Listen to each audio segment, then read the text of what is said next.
எனவே நண்பர்களே, அப்பாவிகளுக்கு பின்னால் என்ன மறைந்திருக்கிறது என்பது போன்ற ஒரு பயணத்திற்கு தயாராகுங்கள். உங்கள் கண்ணாடி உங்களை பார்க்க ஆரம்பித்தால் அல்லது உங்கள் உடல் உங்களுக்கு கீழ்ப்படிய மறுத்தால், உங்கள் வீட்டில் அந்நியர் யாராவது வசிக்க ஆரம்பித்தால் என்ன செய்வது? இன்று நாம் டோரேமான் அண்ட் சன் தொடரின் 3 பயங்கரமான அத்தியாயங்களை பற்றி பேசப் போகிறோம். அவை உங்கள் முதுகுத்தண்டில் நடுக்கத்தை ஏற்படுத்தும். கண்ணாடிகளின் மர்மமான உலகம் மற்றும் சரியான பிரிவின் திகிலூட்டும் கதைகள் அனைத்தும் இந்த வீடியோவில் உள்ளன. எனவே தயாராகுங்கள். இந்த குறைப்பை செய்யுங்கள் மற்றும் கண்ணாடியில் கவனம் செலுத்துங்கள், ஏனெனில் இப்போது பயம் உண்மையாக மாற உள்ளது. வீடியோவை லைக் செய்யவும் சேனலை சந்தா செய்யவும் மறக்காதீர்கள். இல்லையெனில் அடுத்த முறையில் உங்கள் பின்னால் ஒரு நிழல் நிற்கலாம். 5வது இடத்தில சிம்சனும் கருப்பு நிழலின் மர்மம் வருகிறது. இது சிம்சனின் சீசன் 3 எபிசோடு 5. இது ஜப்பானில் 3 மாதங்களுக்கு முன்பு வெளியானது. ஆனால் கவலை வேண்டாம், இது உங்கள் நேரத்தை மகிழ்ச்சியாக்கும் சிம்சன் அல்ல. இது ரொம்ப பயங்கரமாக இருக்குது. எல்லாம் ஒரு சிறிய பையன் தனது அம்மா அப்பாவின் படம் வரையும் போது தொடங்குகிறது. ஆனால் அதன் பின்னாட்பரான் இருக்கும் கூடுதல் கருப்பு நிழலை பற்றி என்னவென்று பாருங்கள். அப்போது அவரது அம்மா அவரிடம் கேட்கும்போது அந்த பையன் சாந்தமாக பதிலளிக்கிறான். 1 கருப்பு நிழல், இது எப்போதும் பின்னால் இருக்கிறது. அவனுடைய அம்மா பயந்து விட்டாள் மற்றும் அம்மா கேட்கும்போது இது என்ன, இது இன்னும் என் பின்னால் இருக்கிறதா என்றால் அந்த பையன் பாவனைக்குரிய பதிலளிக்கிறான். இப்போது என் அருகில் அமர்ந்து என் கனவுகளை பார்க்கிறான். எப்பவும் போல அவர் சப் டிவியில காமெடியான நிகழ்ச்சிகளை பார்க்கிறார். ஆனால் அப்போது அவரது அம்மா அவருக்கு அதை சுத்தம் செய்ய சொல்கிறாள். அவன் கோபமாக குளியலறையின் கதவை திறக்கிறான். அங்கு ஒரு பயங்கரமான கருப்பு நிழல் நிற்கிறது.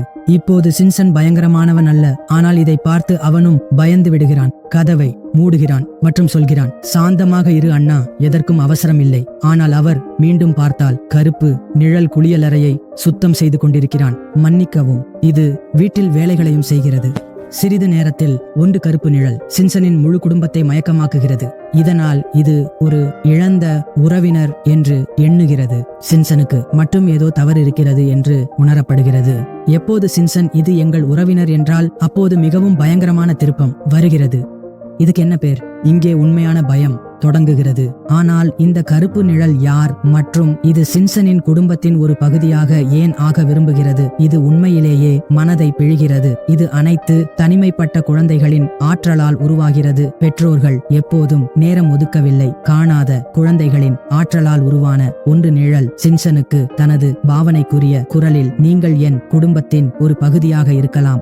ஆனால் கருப்பு நிழலுக்கு இப்போது மிகவும் தாமதமாகிவிட்டது என்று உணரப்படுகிறது மற்றும் அது மறைந்து விடுகிறது. 4வது இடத்தில் வருகிறது பயப்பட வேண்டிய கண்ணாடி. சிம்சன், நீங்கள் கண்ணாடி பாதுகாப்பானது என்று நினைத்தால் இந்த எபிசோடு உங்கள் எண்ணத்தை மாற்றும். தொடக்கத்தில் சிம்சன் தனது அம்மாவின் பட்டியலை வைத்து மகிழ்ச்சியாக இருக்கிறான். கோபத்தில் அவன் அம்மா சொல்கிறாள், நீ எப்போதும் இதை செய்தால் ஒரு நாள் கண்ணாடியிலிருந்து வெளியே வந்து உன் இடத்தை எடுத்துவிடும்.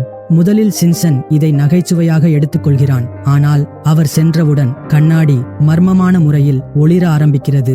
பின்னர் சிம்சன் வீடு திரும்பும்போது அவனின் அம்மா அவனை பார்த்து சொல்கிறாள், வா, நீ தோட்டத்தை எவ்வளவு நல்ல முறையில் சுத்தம் செய்திருக்கிறாய். இதோ உனக்கு இந்த பரிசு. ஆனால் நிறுத்து, சிச்சான் தோட்டத்தை சுத்தம் செய்யவில்லை என்றால் யார் செய்தார்கள்?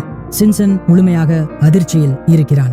இறுதியாக யார் என்னிடத்தில் எல்லாவற்றையும் செய்கிறார்கள் அப்படின்னு சிம்சன் கேட்கிறான். அப்போது அவன் அதை காண்கிறான். அவனுடைய அண்ணனின் பிரதிபி மூலம் 1 பயங்கரமான சிரிப்புடன் சுற்றி வருகிறது. அவனுடைய வரவிருக்கும் உருவம் உண்மையான உலகில் வந்துவிட்டது மற்றும் அது அவனுடைய பேரில் எல்லாவற்றையும் செய்கிறதாக தெரிய வருகிறது. வீட்டு பணிகள் மற்றும் நண்பர்களுடன் விளையாடுவது. சிம்சன் இதை எதிர்கொள்வதற்கு போது அவன் கண்ணாடியின் உலகில் இழுக்கப்படுகிறான். இப்போது நீங்கள் கண்ணாடியின் உள்ளே அடைக்கப்பட்டால் உங்கள் பயங்கரமான ஒத்திகை உங்கள் இடத்தை எடுத்துக்கொண்டால் நீங்கள் எப்படி உணர்வீர்கள்? தயவு செய்து கருத்து பெட்டியில் சொல்லுங்கள். என் பிரீடு முறை டோரேமான் உடலின் பங்கீடு வருகிறது. இந்த அத்தியாயம் 1 தனித்துவமான பயங்கரமான நிலைமையில் உள்ளது. எப்போதும் போல நோபிடா அலசி இருக்கிறான். அவன் அம்மா அவனை பால் கொண்டு வர சொன்னால் அதற்கான காரணம் டோரேமான் அப்படி உதவுகிறான். டோரேமான் எப்போதும் போல ஒரு வெட்டும் இயந்திரத்தை எடுத்துக்கொள்கிறான். நோபிடா எதுவும் புரிந்து கொள்ளும் முன்பே டோரேமான் அவனை பாதியாக வெட்டுகிறான். நோபிடாவின் மேலே உள்ள பகுதி வீட்டில் டிவி பார்த்து இருக்கிறது. ஆனால் கீழே உள்ள பகுதி சந்தைக்கு சென்று முடிவாங்குகிறது. ஆரம்பத்தில் நோபிடா மகிழ்ச்சியாக இருக்கிறான். அவனுடைய கால்கள் எல்லா வேலைகளையும் செய்கிறன மற்றும் அவன் ஓய்வில் இருக்கிறான். ஆனால் டோரேமான் அவனுடைய கீழ்ப்பகுதியை வேலை செய்ய சொல்வதற்கு பிறகு விஷயங்கள் அசாதாரணமாக மாற ஆரம்பிக்கிறது. என்னவோ கீழே உள்ள பகுதி கோபமாகி விடுகிறது மற்றும் அது அப்படி ஓடிக்கொண்டு போகிறது மற்றும் நோபிடா உண்மையில் பாதியாகவே இருக்கிறான். கடைசி வரை அவனுடைய உடலை மீட்டெடுக்க ஒரே ஒரு வழி உள்ளது. நிறைய தண்ணீர் குடியுங்கள். காத்திருப்பு, தண்ணீர் குடிப்பது ஒரு ஆறுதல். எப்படி வேண்டுமானாலும் இது வேலை செய்கிறது மற்றும் நீதா அவளுடைய உடலை மீண்டும் பெறுகிறாள். என் 2 கச்ச ஹிப்னோட்டிஸ் தோரா வருகிறது. ஆனால் அத்தியாயம் கொஞ்சம் மாறுபட்டது. அத்தியாயத்தின் பெயர் இது மற்றும் இதை மார்கோவில் தடை செய்துவிட்டனர்.